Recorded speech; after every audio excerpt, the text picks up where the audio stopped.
안녕 얘들아. 어, 파동의 속력을 재는 식이 있거든? 저 이거 알아요. L은 좋은 방법이네. 파동의 속력은 어, 주기분의 진동수 파장. 맞아요. 주기분의 파장은 진동수 곱하기 맞아, 파장이에요. 맞아. 파장 곱하기 진동수야. 진동수를 우리가 주파수라고 얘기할 수 있지. 이게 진 그래서 그런데 파동의 속력은 광속으로 어떤 빛이든 속력은 동일해. 같은데 광속은 일정해. 광속으로. 그렇기 때문에 광속이 일정하다고 할 때 파장이 길면 진동수, 주파수는 줄어드는 거야. 그냥 요 식으로 외우고 있어도 좋아. 이해됐니? 이 식으로 외우고 있어도 좋아. 여기는 지금 주기를 설명하고 있지 않기 때문에. 어. 지구과학이에요, 이거. 그래서 이거 요 파장 곱하기 진동수 이거 가지고 도플러 효과도 얘기를 하잖아. 어쨌든 내가 아닌데 자 그래서 지난 시간에 어제지 밀리미터 파는 가시광선이나 어, 적외선에 비해선 파장이 길고 마이크로파에 비해선 파장이 짧은 거 있지, 그치? 마이크로파에 비해선 파장이 짧기 때문에 파장이 짧은 것의 성격으로 밀리미터파를 다루고 있었어요, 여기에서는. 그걸 가지고 신호로 활용을 하는데, 그래서 이전에 마이크로파 신호의 레이더로는 어, 저에게 노출되는 문제가 있었는데, 밀리미터파 레이더, 직진성이 더 큰 밀리미터파 레이더, 마이크로파. 여기 그때 얘기했지만 글에는 안 났지만 요게 빛의 파장별로 나열했다 혹은 주파수별로 나열했다고 봐도 되는데 마이크로파에 비해서는 파장이 짧고 밀리미터파가 가시광선이나 적외선에 비해서는 파장이 긴 뭐 이런 것들에 빛보다는 길면 빛은 밀리미터파 가시광선이에요. 빛이 가시광선을 얘기한다면 이게 빛이라고 하면 우리가 얘기할 수 있겠지. 우리가 보는 태양빛은 이것들이 다 뭉뚱그려서 합쳐져 있기도 하고 눈에 보이지 않는 자외선에 이런 것들도 다 포함되어 있기도 하는 겁니까? 자외선부터 적외선까지 걸쳐서.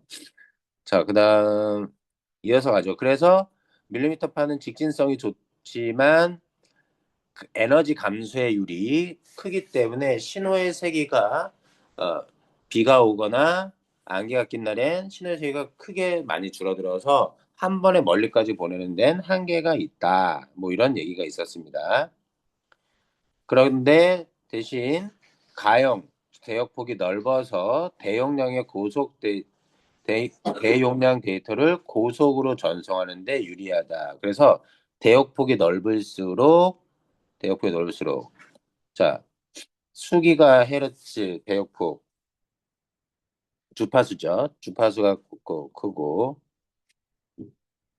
해서 이게 고속 전송에 유리하다라고 합니다.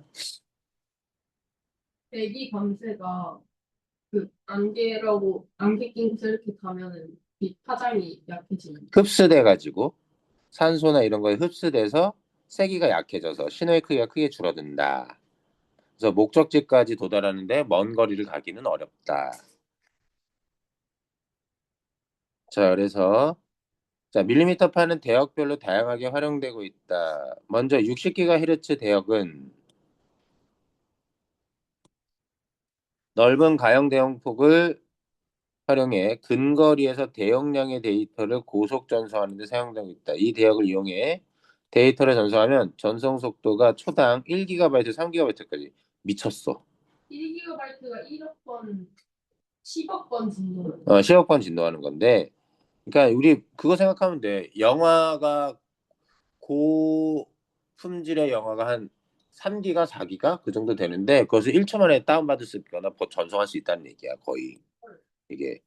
이는 700MB 용량의 고화질 영화 한 편을 내렸는데 2초에서 3초 정도면 가능한 속도래. 이게 좀 더 정확하겠지, 나보단. 이것은 하드디스크, 셋톱박스, 그다음에 HD TV, 캠코더 등 대용량의 데이터를 보내면서 굳이 케이블을 사용할 필요가 없어. 편리함과 공간 활용도를 높일 수 있다. 그래서 60GHz에서는 자, 넓은 가용 대역폭을 가지고 있고 그래서 근거리에서 대용량의 데이터를 고속으로 전송할 수 있다. 그래서 케이블을 굳이 사용할 필요 없고 그래서 장점 편리함과 공간 활용도 높일 수 있다. 자, 또한 밀리미터 파의 넓은 대역폭은 영상 신호를 압축할 필요가 없게 하기 때문에 영상 신호의 지연도 나타나지 않는다. 영상 신호의 지연도 나타나지 않고요. 그 말은 압축의 과정이 필요하면 아무래도 딜레이 되는 것들이 나타날 수 있다는 거지. 압축 기술을 사용하면서 지불하는 기술 사용료도 사라지게 한다. 압축 기술을 특허를 가지고 있는 업체들의 그 기술을 사용해서 코덱을 사용해서 압축을 해야 되는데 자 그래서 또 장점 압축 기술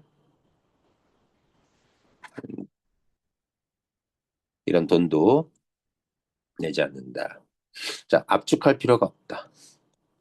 없기 때문에 나타나는 장점 이걸 뭐라 그러죠?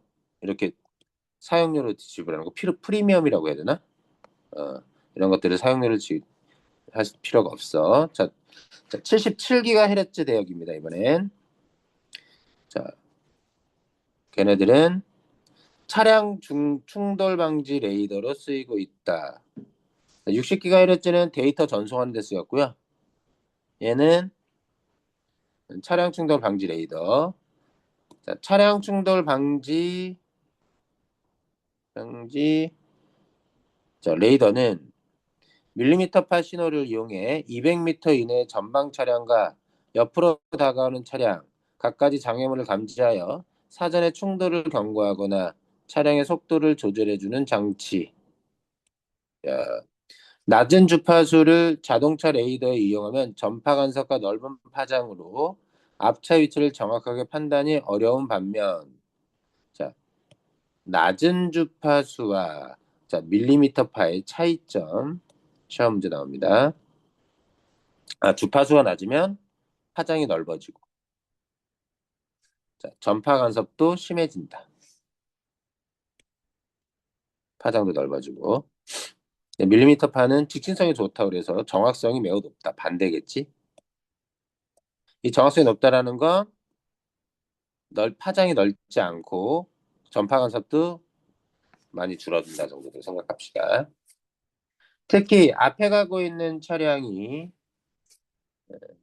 같은 차선의 차량인지 옆 차선의 차량인지를 알기 위해서는 해상도가 좋아야 하는데 밀리미터파는 이런 특성을 모두 만족시켜 자동차 레이더에 맞은 최적의 전파로 각광받고 있다.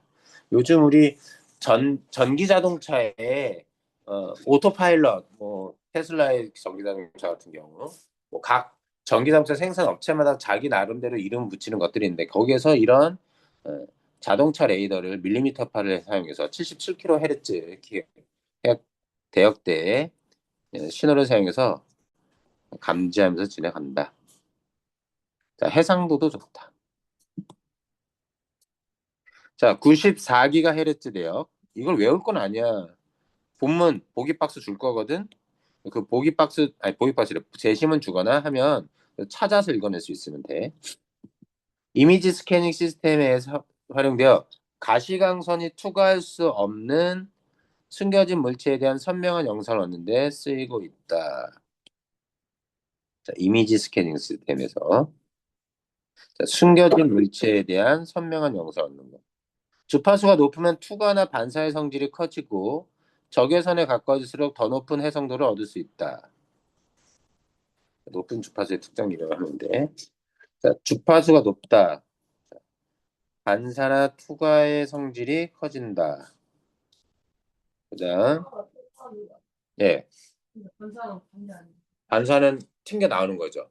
그래서 어디 빛이 진행을 할 때 모조리 반사되는 건 거울 같은 거겠지만 어떤 물질이 있으면 일부는 반사되지만 일부는 투과합니다.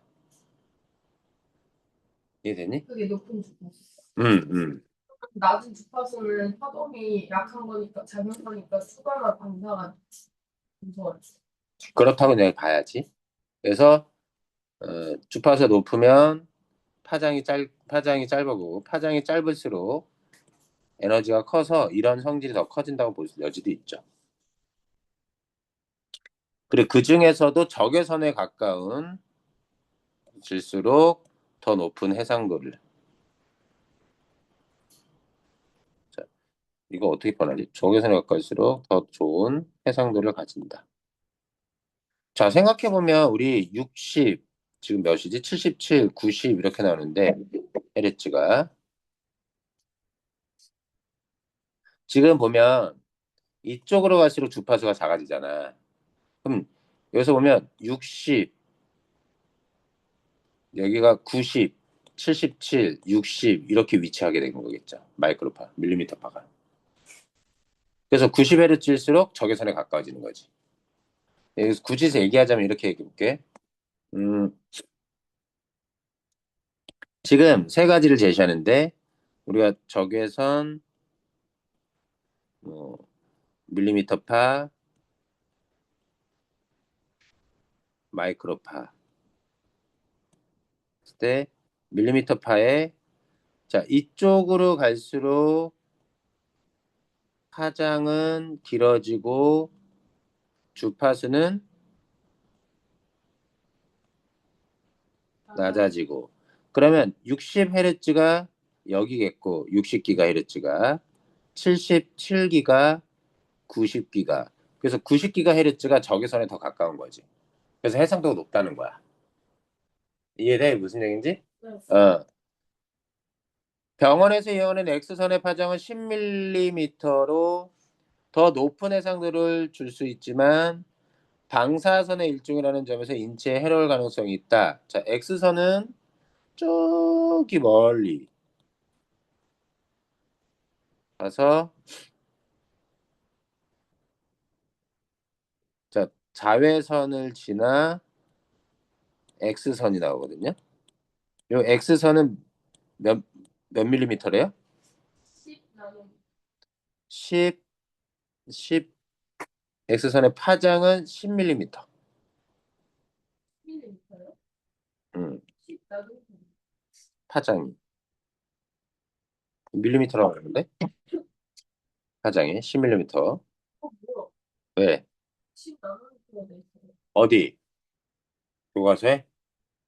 자, 그럼 이게 맞아. 나노미터가 맞을 것 같아. 안 그러면 이게 밀리미터기.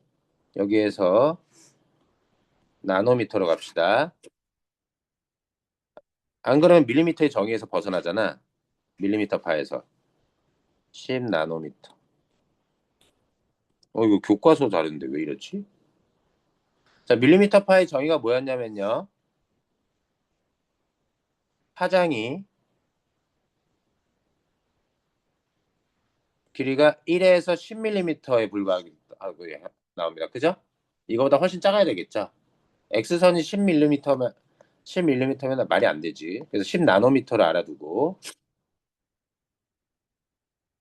10 나노미터 이쪽으로 가게 되면 파장이 무지 짧아지니까 주파수는 엄청 커지는.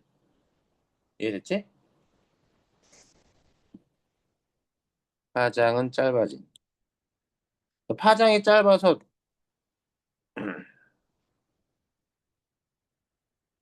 해상도는 좋을 수 있지만 인체 해롭다. 차이점이에요. 자, 적외선은 하지만 넓은 영역을 스캔할 수 없다. 이러한 이유 때문에 상대적으로 넓은 영역을 스캔할 수 있는 밀리미터 파의 활용도가 높다. 상대적으로 넓은.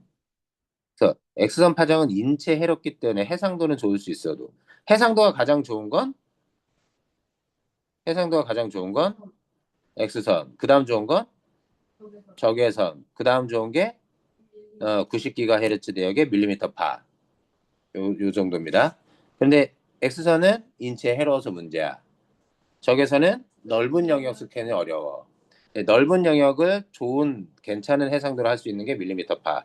그래서 안개나 구름, 눈, 모래폭풍 등 기상 상태에 따라 가시거리가 달라지는 항공 시스템에서 전방 스캔용으로 쓰이고 밀리미터 파. 밀리미터 파는 항공 시스템의 전방 스캔용으로 또한 공항이나 은행처럼 보안이 중요한 장소에 무기를 탐지하는 용도로도. 아까 뭐였어요? 가시광선이 투과할 수 없는 숨겨진 물체에 대한 선명한 농사를 얻을 수 있다고 했었습니다. 마지막 밀리미터 파의 응용 분야는 앞으로 더욱더 넓어질 것으로 전망된다. 한 예로 최근 밀리미터 파가 의료 분야에도 널리 사용되고 있는 것을 들 수 있다.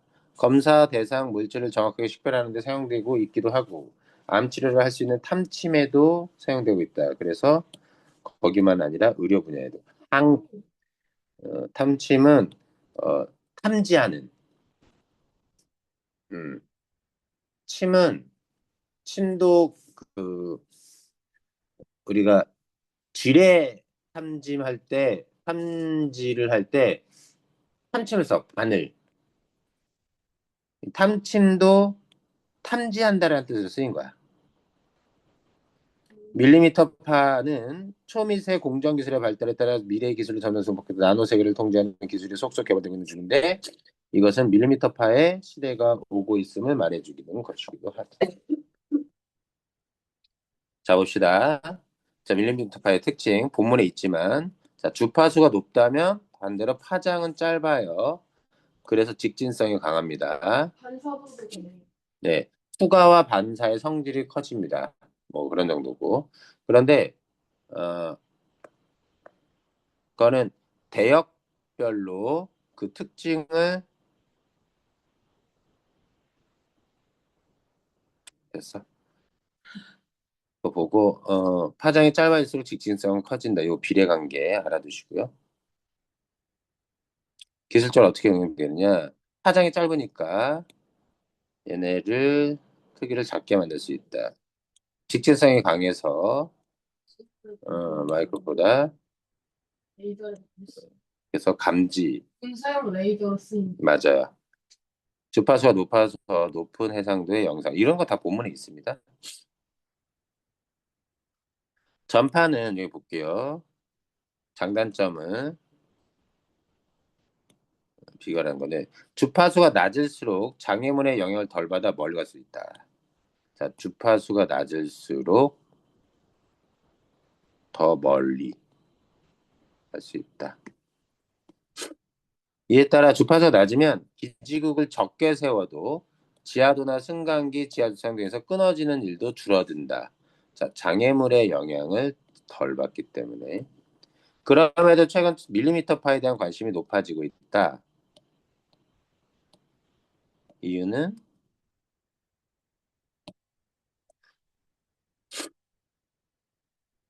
휴대전화용으로 쓸 수 있는 주파수 대역이 한정되어 있는 데다가 넓은 대역폭을 확보하기가 어려워 대용량 데이터를 고속으로 전송하는데 한계가 있어. 자, 주파수가 낮은 건 주파수 대역이 한정돼 있다. 사용할 수 있는 가용 대역폭이. 자, 대용량 데이터 고속 전송이 어렵다. 이게 바로 뭐야? 뭐의 단점? 낮은 주파수의 단점. 그러나 장점은 멀리 갈 수 있어. 장애물의 영향을 덜 받아. 그래서 장점이 기지국을 덜 세워도 돼. 그러나 밀리미터 팔을 휴대전화 통신으로 사용되는 기술적으로 극복해야 할 점이 있다. 조그만 물건에도 가로막혀 통신이 끊어지는 단점을 기술적으로 보완해야 돼. 그래서 밀리미터 팔을 휴대전화 통신용으로 사용할 때 장점은 당연히 뭡니까? 주파수 대역이 크다. 사용할 수 있는 주파수가 많다. 대용량 데이터를 고속으로 전송하는데 유리하다. 이게 장점입니다. 단점은 뭐예요? 그, 장애물의 영향을 크게 받기 때문에 멀리 간다. 가지 못하고 통신이 끊어지는 단점. 뭐 이런 거죠. 이거는 지금 나와 있진 않습니다. 본문에 있었어야 돼요. 이거 물건에 가로막히고 반사되고 뚫고 지나갈 수 있어야 되는데 탄홍등과 신호가 약해져 통신이 끊어진다. 자, 얘네들 어떻게 쓰이는지 내용 정리되어 있는 거. 60GHz는 대용량 데이터를 고속도로 건져 쓰이고 77GHz는 차량 충돌 방지 레이더로 94GHz는 항공 이미지 스캐닝 시스템이나 항공 시스템에 쓰인다. 요건 직진성이 좋은 것에 대한 사례입니다. 그죠? 네. 빛의 파장이 짧으면 직진성이 좋다. 그래서 서로 간섭받지 않는다.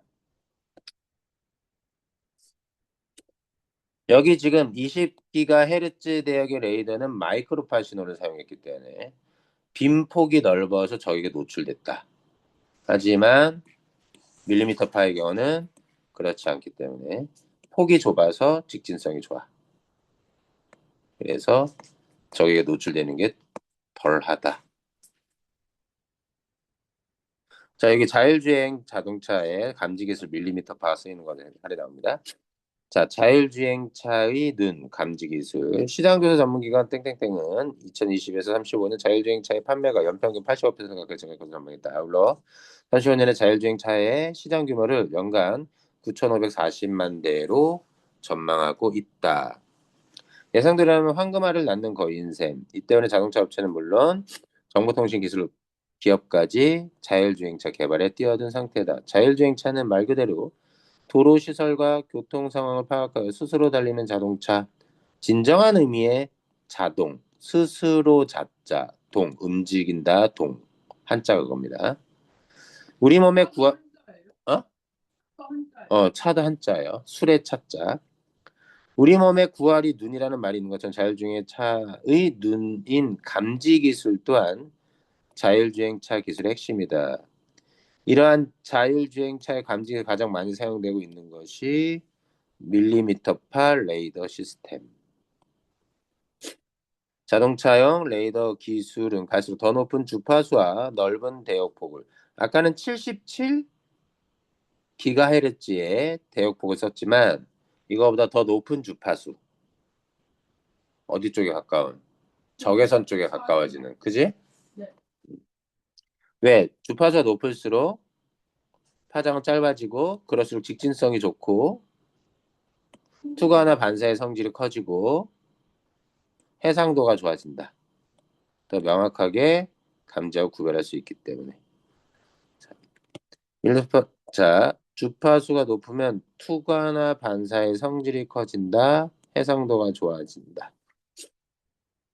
더 명확하게 감지하고 구별할 수 있다. 뭐 그 정도 보면 될 것 같아. 그럼 이번에는 근데 신호의 빈폭이 좁으면 해상도가 무조건 좋아요. 여기에서는 그렇다고 얘기하고 있지. 왜냐면 이 부분에 생각해 보면 이 직진성이 좋아서 여기 나오는데 직진성이 좋아지고 커지면 커지고 반사되어 나오는 성질이 강해진다. 이렇게 나오는데 직진성을 확인할 수 있는 사례가 여기 이렇게 나오죠. 선명하게 세모가 두 개가 보이잖아. 해상도가 좋은 거지. 선명도가 좋은 거야. 여기도 어때요? 다양한 빛깔을 강원에서 나왔는데 서로 중첩되지 않고 고유한 문양이 나타나잖아. 그런데 파장이 길어지면 어떻게 돼?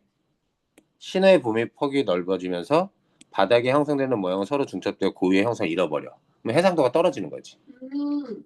그러면은 네. 이해됐니? 그래서 주파수가 높을수록 파장이 짧을수록 해상도는 좋아진다. 직진성과 관련이 있는 거라고 보면 될 것 같아요.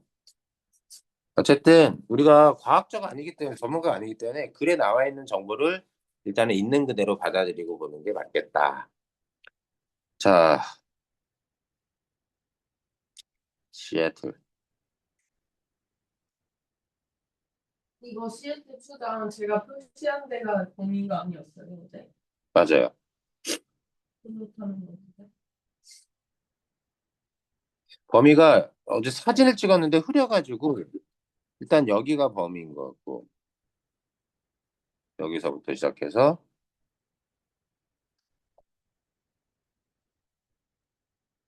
여기까지 아니에요? 연어 때 전까지. 여기까지. 저 이따 표시했는데. 이렇게. 맞아, 맞아. 어. 근데 사진을 찍었더니 좀 흐리게 찍힌 것 같아. 아, 이거 틀릴 거예요? 네 거야? 아, 그래요? 네 거야. 이걸 굳이 해야 되는지는 잘 모르겠지만 뒤에 뭐 내용 정리된 거 있습니까? 인디언 달력. 인디언 이름 한번 지어보실래요? 아니 뭐 굳이. 나 1월 얼음이 얼어붙죠. 어쨌든 됐어. 이게 생태학적 관점에서 자연을 파괴하지 않고 보호하고 자연과 함께 사는 그런 모습을 보여주는 것들인데요. 어, 어, 시험범위 나온다니까 여기서부터 갔고요. 자, 워싱턴 대추장이 우리 땅에 살고 싶다는 전가를 보내왔다. 대추장은 대통령. 어, 우정과 선의의 말도 함께 보내왔다. 그가 답례로 우리의 우위를 필요로 하지 않는다는 것을 잘 알고 있다. 일방적인 거야. 우리가 우정의 뜻을 그러면 보여줘서 땅 안 팔래, 땅 팔래 이런 것과 상관없이 워시덩 투장 대통령은 우정과 선의의 말로 꾸몄지만 이 땅을 차지할 거겠지. 우리의 우위가 있든 없든. 여기가 의지죠.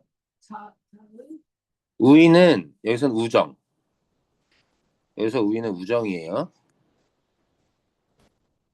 자, 일단 생각을 해보면 이미 누군가가 살고 있는 땅입니다. 저 거기에서 살 수 있게 해주세요. 그러면 오로지 원래 살고 있던 사람이 호의를 베풀어서 살 수 있게 해줘야 되는 거지.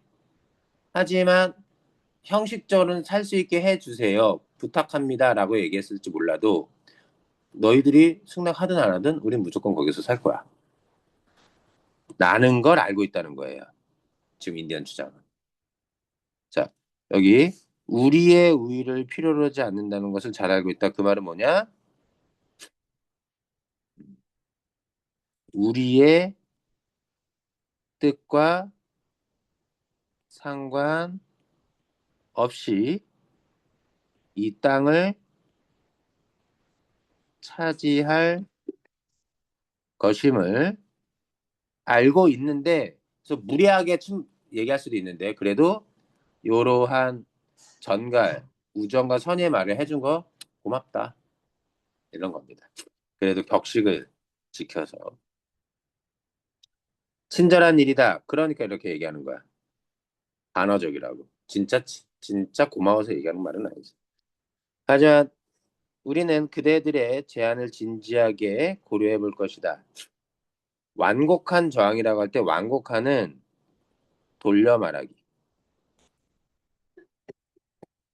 빨리 돌려 말합니다. 우회적으로.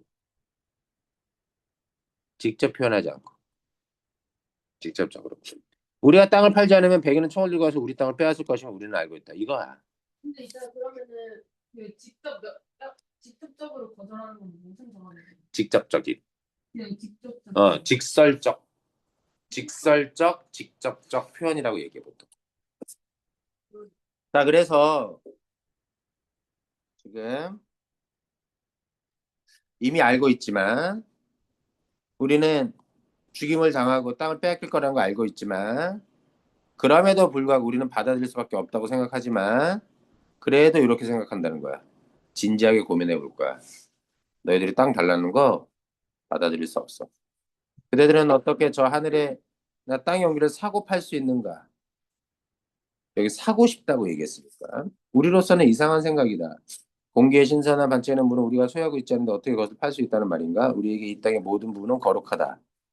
빛나는 솔잎, 모래기슭, 어두운 숲속 안개, 맑게 노래하는 온갖 벌레들, 이 모두가 우리의 기억과 경험 속에서 신성한 것들. 이 모든 것은 신성한 것들이고, 그것은 그래서 거룩한 것이고, 그래서 사고 팔 수 있다 없다? 딱. 어, 사고 팔 수 없는 것이다. 그래서 그들과 그대들과 우리들의 견해 차이, 자연을 사고 팔 수 있다고 여기지만 우리는 자연이란 신성하고 거룩한 것이고 소유의 대상이 될 수 없고 따라서 사고 판단하는 건 있을 수 없다.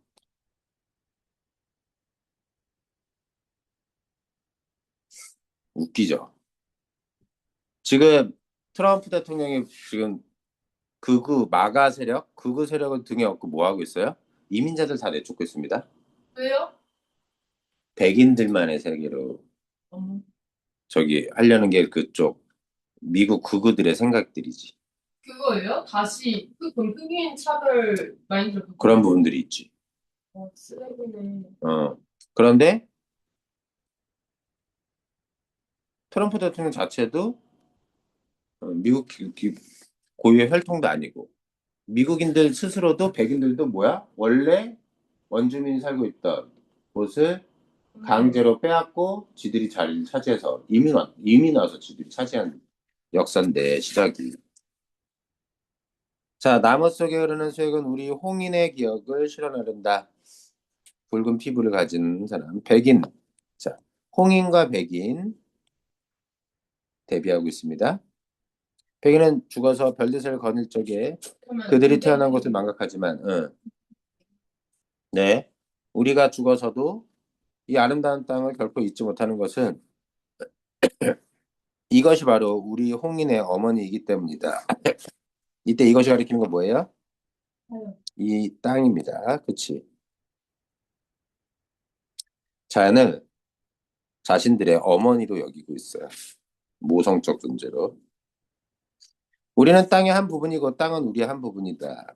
향기로운 꽃은 우리의 자매, 이러한 동물들은 형제들, 이러한 것들, 바위, 풀의 수액, 인간의 체험 모두가 한 가족. 그래서 자연을 형제, 자매, 가족으로 여기고 있는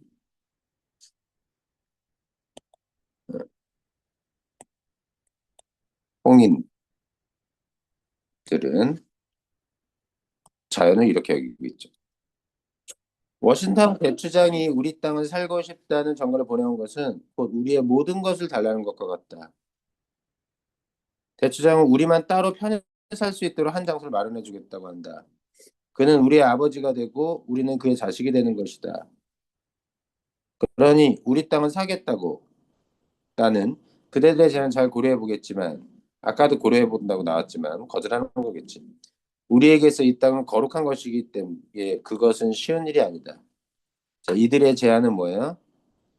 하나라. 땅을 사고 우리만 따로 편히 살 수 있도록 한 장소를 마련해 주겠다.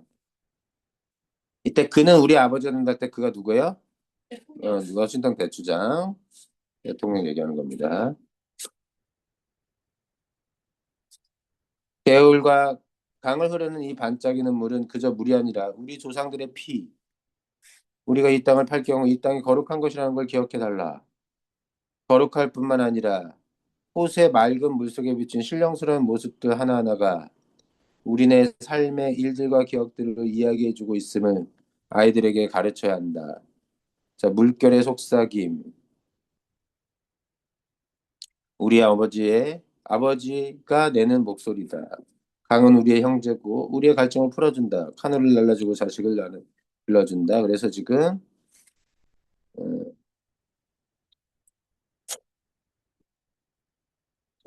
여기 지금 강에 대해서 지금 얘기를 하고 있어요. 워싱턴의 도시가 시애틀이잖아요. 그런가 봐. 이걸 이미 뺏었다는 그거는. 빼앗기 직전이겠지.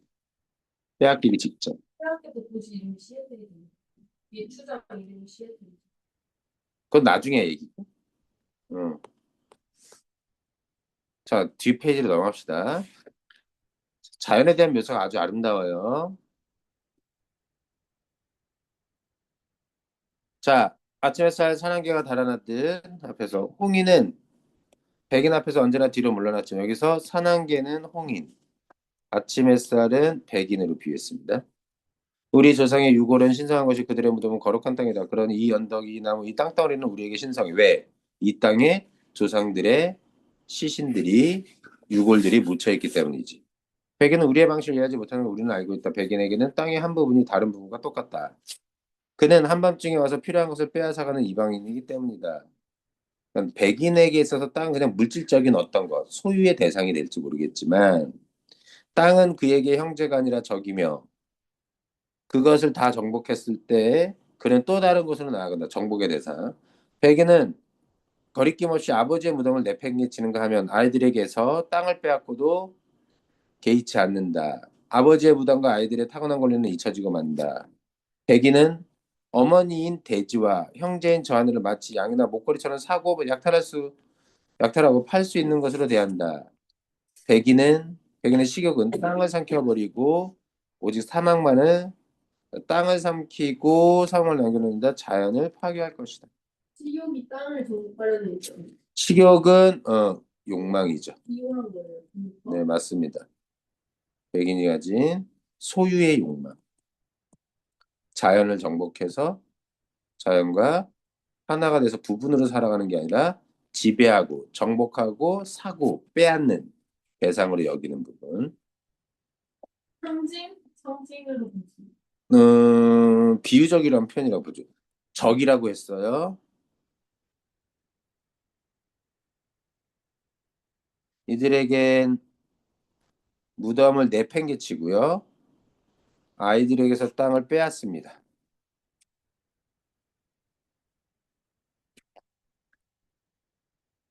양이나 목걸이처럼 대해요.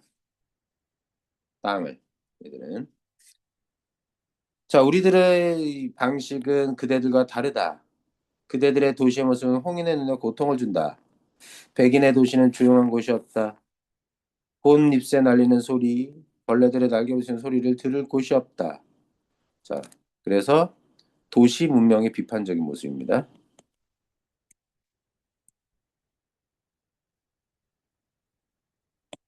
자, 도시 문명이 가지는 것, 시끄럽고 소란스럽고 홍인이 미개하고 무지하기 때문인지 모르겠지만 도시의 소음은 귀를 모욕하는 것만 같다. 도시의 소음으로 인해서 정말 좋은 봄잎 자연의 아름다운 소리인 벌레들의 날개에 부딪히는 소리나 봄잎에 날리는 소리가 들리지 않는다. 속독새의 외로운 울음소리나 한밤중 목가에서 들리는 개구리 소리를 들을 수가 없다면 삶에는 무엇이 남겠는가? 나는 홍인이라서 이해할 수가 없다. 인디언은 연못위를 쏜살같이 달려가는 부드러운 바람 소리와 한낮에 비에 씻긴 바람이 머금은 소나무 냄새를 사랑한다. 만물이 숨결을 나누고 있으므로 공기는 홍인에게 소중한 것. 짐승들, 나무들 그리고 인간은 같은 숨결을 나누며 공유하면서 살아. 인간은 자기가 숨쉬는 공기를 느끼지 못하는 듯하다. 여러 날 동안 죽어가고 있는 사람처럼 그는 악취에 무감각하다. 그래서 이들의 도시적 삶은 악취를 풍긴다는 얘기예요.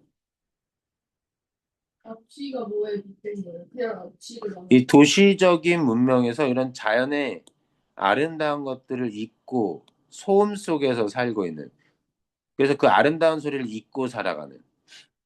그럼 이건 청각적. 마찬가지 그 도시 속의 냄새에는 이런 냄새가 없지. 도시 속에는 악취 속에서 살아간다고 보는 거야. 그래서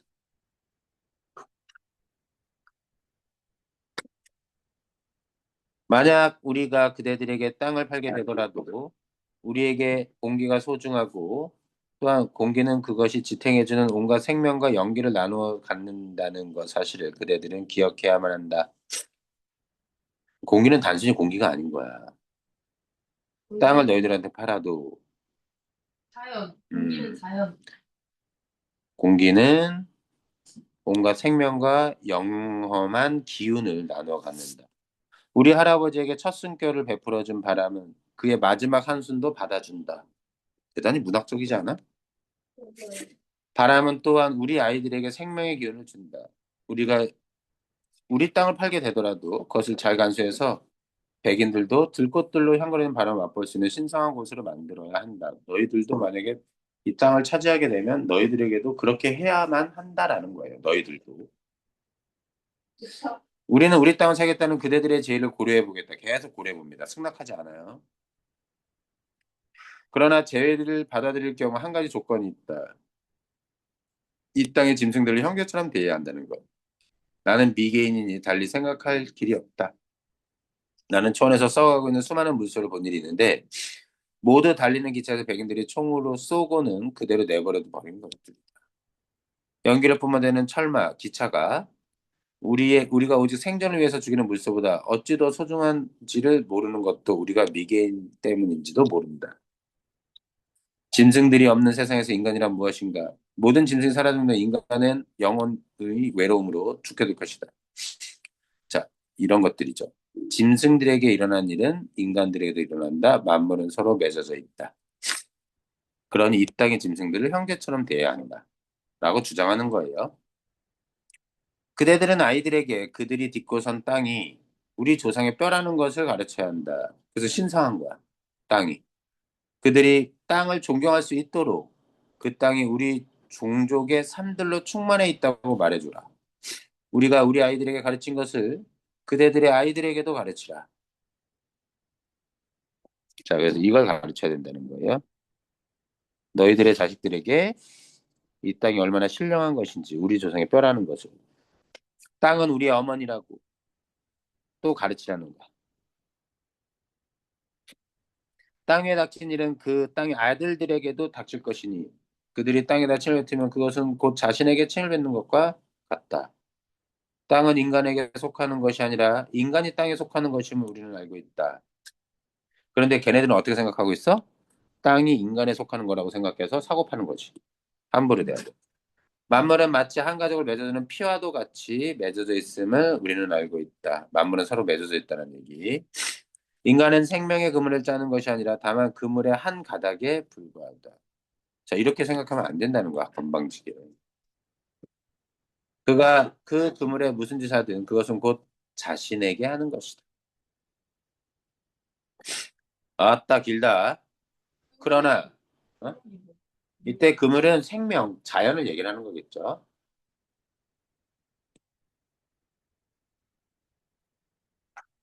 복잡한 생태계, 자연의 어떤 전체를 그물이라고 해놓고, 그물을 인간이 자연을 인위적으로 어찌어찌 할 수 있는 게 아니라는 거야. 인간은 그 자연에 오히려 포함된 하나의 그물의 한 칸 한 칸, 한 코 한 코 이런 거에 해당되는 뿐이지. 누구랑 똑같이 나무, 바위, 새, 뭐 동물 이런 것들 같이. 네. 그러나 우리는 종족을 위해 그대들이 마련해 준 것을 바라는 그대들의 제의를 고려해 보겠다. 이것도 고려인데. 우리는 떨어져서 평화롭게 살 것이다. 우리가 여생을 어디서 보낼 것인가는 중요하지 않다. 우리 아이들은 그들의 아버지가 패배의 굴욕을 당하는 모습을 보았다. 이미 졌어. 우리 전사들은 수침이 사로잡혔으며 패배한 이로 헛되이 나날을 보내면서 단, 단 음식과 독한 술로 그들의 육신을 더럽히고 있다. 우리가 어디서 이미 이들은 대단히 무기력하게 지금 지내고 있다는 얘기죠. 자, 우리가 어디서 우리의 나머지 날들을 여생을 보낼 것인가는 중요하지 않다. 그리 많은 날이 남아있지도 않다. 몇 시간 혹은 몇 번의 겨울이 더 지나간다면 언젠가 이 땅에 살았거나 숲속에서 조그맣게 무리를 지어 지금도 살고 있는 위대한 부족의 자식들 중에 그 누구도 살아남아서 한때 그대들만큼이나 힘세고 희망이 넘쳤던 사람들의 무덤을 슬퍼해 줄 수 없을 것이다. 한때 그대들만큼 힘세고 희망이 넘쳤던 사람들의 무덤, 이들이 누구예요? 선조들이죠? 이 인디언들의. 그러나 내가 왜 우리 부족의 멸망을 슬퍼해야 하는가? 부족이랑 인간들로 이루어져 있을 뿐 그 이상은 아니다. 인간들은 바다의 파도처럼 왔다 가는 간다. 자기네 하느님과 친구처럼 함께 걷고 이야기하는 백인들조차도 이 공통된 운명에서 벗어날 수가 없다. 이때 공통된 운명은 뭐예요? 어, 파도처럼 왔다가 갈 뿐이다.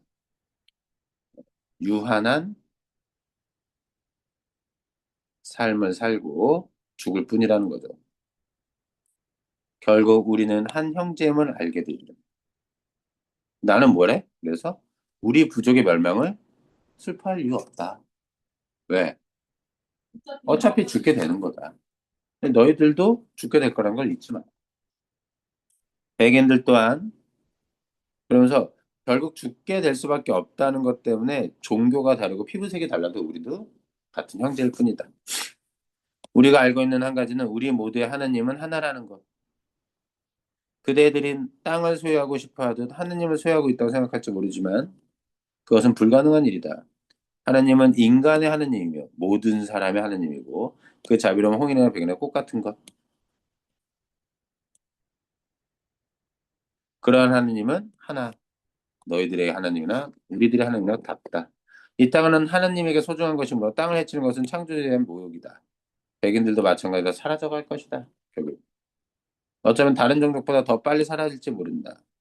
계속해서 그대들의 잠자리를 더럽히는 땅을 더럽힌다면 어느 날 밤 그대는 쓰레기 더미 속에서 숨이 막혀 죽을 것이다. 그런 것처럼 되고 있죠, 지금. 쓰레기 더미가 도시 느낌이었는데. 아니, 얘네가 버린, 어, 얘네가 더럽힌 땅, 오염물질 같은 거라고 생각해도 나쁘지 않지. 더럽히니까 뭘로 더럽히겠어? 그대들이 생산해낸 쓰레기들.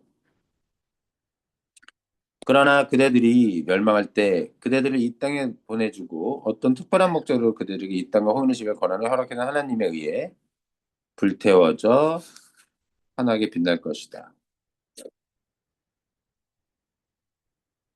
그대들이 멸망할 땐 그렇게 하나님에 의해 불태워서 환하게 빛날 거라는 거야. 이것은 우리에겐 불가사의한 신비다. 그들이 멸망할 때가 죽을 그대들의 종족이 가질 거야. 그렇게 얘기할 수도 모르지. 너희들은 이 땅과 홍인을 지배할 권리를 하나님이 허락해줬다고 얘기하지만 그 하나님이 결국 너희들이 멸망할 때 그 하나님의 너희들은 불타오를 것이다. 언제 물소들이 모두 사륙되고 야생마가 길들여지고 은밀한 숲 구석구석에 모든 수많은 인간들의 냄새 가득 차고 무르익은 언덕이 말하는 쇠줄로 더럽혀질 것인지를 우리가 모르기 때문이다. 말하는 실줄이 뭐예요? 이 말하는 쇠줄은 아무래도 정보통신, 전선 이런 걸 것 같아. 덤불은 어디에 있는가? 사라지고 말았다. 독수리는 다 이런 것들 다 사라지고 말았어. 삶의 끝이자 죽음의 시작이다. 무엇을 의미하는가 도서리고 음. 하겠다는 그대들의 제의를 고려해 보겠다. 우리가 거기에 동의한다면 그대들이 약속한 보호구역을 가질 수 있을 것이다. 아마도 거기서 우리는 얼마 남지 않은 날랜 도랑말과 사냥의 작별을 구하는 것은 무엇을 의미하는가 다음에 음, 삶의 끝이자 죽음의 시작이라는 문답법 아니겠는가? 자기가 묻고 맞아. 문답법의 연속이야. 결국 이들은 사라지고 결국 그것이 자연스러운 자연의 모습들이 사라진 것이 결국 죽음의 시작이라고 얘기하는 거죠. 너희들의 죽음의 시작일 수 있다. 마지막 홍의는 이 땅에 사라지고 그가 다만 초원을 가로질러 흐르는 구름의 그림자처럼 희미하게 기억될 때라도 기슬과 숲들은 여전히 내 백성의 영혼을 간직하고 있을 것이다. 새로 태어난 아이가 어머니의 심장 고동을 사랑하듯 그들이 이 땅을 사랑하기 때문이다. 그러므로 우리가 땅을 팔더라도 우리가 사랑했듯이 이 땅을 사랑해달라. 우리가 돌본 것처럼 이 땅을 돌봐달라. 당신들이 이 땅을 찾아가게 될 때 이 땅의 기억을 지금처럼 마음속에 간직해달라. 온 힘을 다해서, 온 마음을 다해서 그대들의 아이들을 위해 이 땅을 지키고 사랑해달라. 하나님이 우리 모두를 사랑하듯이. 한 가지 우리는 알고 있다. 우리 모두의 하나님은 하나라는 것. 이 땅은 그에게 소중한 것이다. 하나님에게. 백인들도 말하니까 강조하는 거예요. 맞아요. 아까 나왔던 구절 반복하는 거죠. 우리는 결국 한 형제임을 알게 되리라. 선생님, 응? 여기 있는 그는 뭐예요? 그가 홍인들이에요, 홍인들. 그 마지막 홍인. 여기서 그는 마지막 홍인 얘기예요. 어딨지? 그는 마지막 홍인. 우리는 뭐예요? 황인이요, 황인? 뭐, 우리는 황인이고 뭐, 굳이 얘기하자면? 호미는 전 진짜 사실. 실제로 근데 우리나라 역사책에 보면 백인들이 들었을 때 백인들을 홍인이라고 불렀어. 아, 진짜요? 어. 백인들 중에 얼굴 붉으스름한 사람들 많잖아. 자, 섬진강은 다음 시간에 하겠습니다. 시애틀 이 추장의 연설문은 문제가 없어.